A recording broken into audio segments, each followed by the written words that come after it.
In this lesson, we're going to talk about simplifying algebraic expressions involving exponents. Now, there's a quick rule here to help you simplify some of these expressions. Whenever all of the following apply, specifically there's an exponent operating on an entire expression and the expression has only one term, or the expression has only one term in the numerator and only one term in the denominator, when all of that happens, there's an exponent and that which the exponent is operating on is only one term, or it's a one term over one term situation, then we can distribute, I put that in quotation marks, the exponent to each exponent in the expression.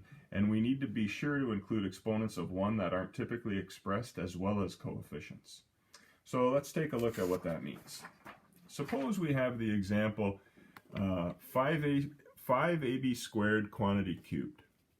Well, what we can do is we only have one term in this bracket, so we can take this 3 and apply it to the 5, to the a, and to the exponent of 2 on the b.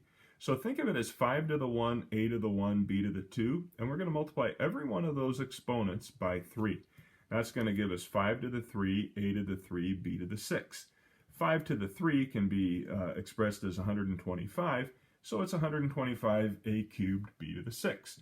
Now you might wonder, why does that work? And the answer is because multiplication is commutative. Commutative meaning if all we're doing is multiplying, it doesn't matter what order we do the multiplying in. So let's think about what would 5ab squared quantity cubed be? Well, that would be 5 times a times b quantity cubed. That's what 5ab squared is. It's 5 times a times b times b. Well, that would be 5 times a times b times 5 times a times b times 5 times a times b times b. So we can re-express that without any brackets. So this line is just this line, but without the brackets. Now, I can multiply things in any order I want. Think of it this way. 2 times 3 is equal to 3 times 2. Or 2 times 3 times 4 is equal to 2 times 4 times 3. It doesn't really matter what order you multiply them in. So it doesn't matter what order I multiply these in. So I can get all my 5's together, 5 times 5 times 5. Get all my a's together, a times a times a. And I get my b's together, b times b times b times b times b times b. And what I end up with is 5 to the exponent 3 times a to the exponent 3 times b to the exponent 6, or in other words, 125a cubed b to the 6. And this is what I got when we just did the distributing step, like I said. So here's another example. What if we had 3ab squared over 4c and that whole quantity was cubed? Well, this is a situation where there's only one term over only one term, and so we're saying we can take that 3 and just apply it to the exponent of 1 on this 3, the exponent of 1 on this a, and the exponent of 2 on that b, as well as the exponent of 1 on that 4 and the exponent of 1 on that c. In other words, just distribute that 3 everywhere in terms of exponents. So what we would get if we did that would be 3 to the 3, a to the 3, b to the 6, over 4 to the 3, c to the 3. And that would be 27 a to the 3, b to the 6, over 64 c to the 3. Now you might be wondering, well, why does that work? It's a good thing to memorize, in other words, have it in your toolkit and know how to use it quickly, but you should also know why it works. And the answer is because it works. And what do I mean by that? Well, let's think about what 3ab squared over 4c quantity cubed really is. It's 3ab squared over 4c times 3ab squared over 4c times 3ab squared over 4c. Well, 3ab squared is just 3 times a times b over 4 times c. And I just put that next to each other all 3 times. And now this numerator will just be 3 times a times b times 3 times a times b times 3 times a times b times b. We know that when we have fractions being multiplied, we just multiply across the numerators. And our denominator will be 4 times c times 4 times c times 4 times c. Now, we know that the multiplication is commutative, so it's 3 times 3 times 3 times a times a times a times b times b times b times b times b times b over 4 times 4 times 4 times c times c times c. This is 3 to the 3, a to the 3, b to the 6. This is 4 to the 3, c to the 3. And that becomes 27, a to the 3, b to the 6 over 64, c to the 3. Okay, so let's do, now that we know that we can use that rule, it'll make our future work more efficient. Now there's another rule. When there's only one term in the numerator and only one term in the denominator, and when there's a negative exponent in the numerator, you can make the exponent positive and put it in the denominator. Similarly, when there's a negative exponent in the denominator, you can make the exponent positive and put it in the numerator. So why does this work? Let's take a look at a question.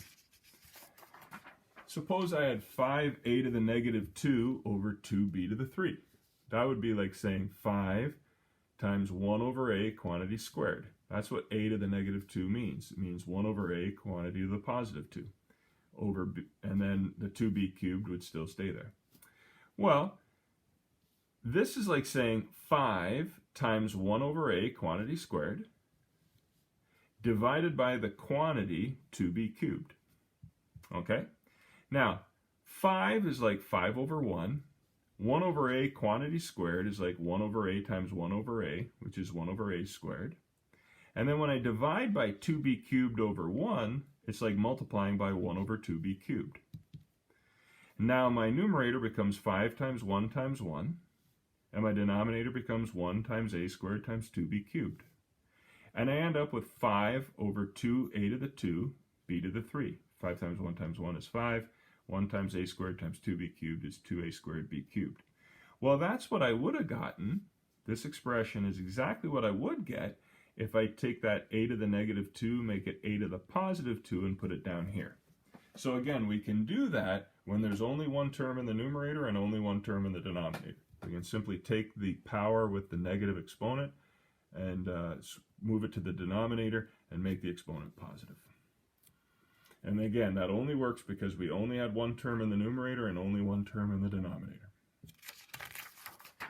Now, what if it's in the denominator and we want to move it to the numerator? Well, that works too. 2x over 7y to the exponent negative 3 is like saying 2x over 7 times 1 over y to the exponent positive 3. Well, 2x is like 2x over 1, 7 is like 7 over 1, and 1 over y quantity cubed is like 1 over y times 1 over y times 1 over y. Well, that gives us 2x over 1 times 7 times 1 times 1 times 1, which is 7, over 1 times y times y times y, which is y cubed. So I've got 2x over 1 times 7 over y, divided by 7 over y cubed. So the way I can divide that is by simply inverting and multiplying. So I get 2x over 1 times y cubed over 7.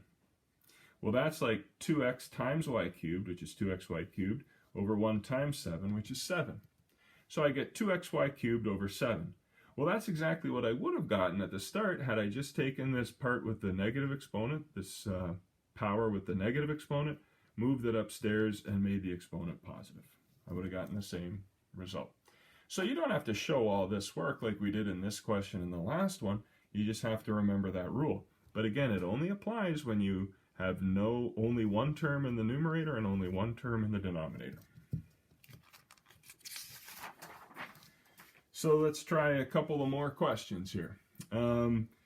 We want to simplify this expression and include only positive exponents in the final answer. We've got this whole long expression to the exponent negative 2. Well, one of the first things I like to do is make this, instead of calling it the third root of this expression, I like to make it this expression to the exponent 1 over 3.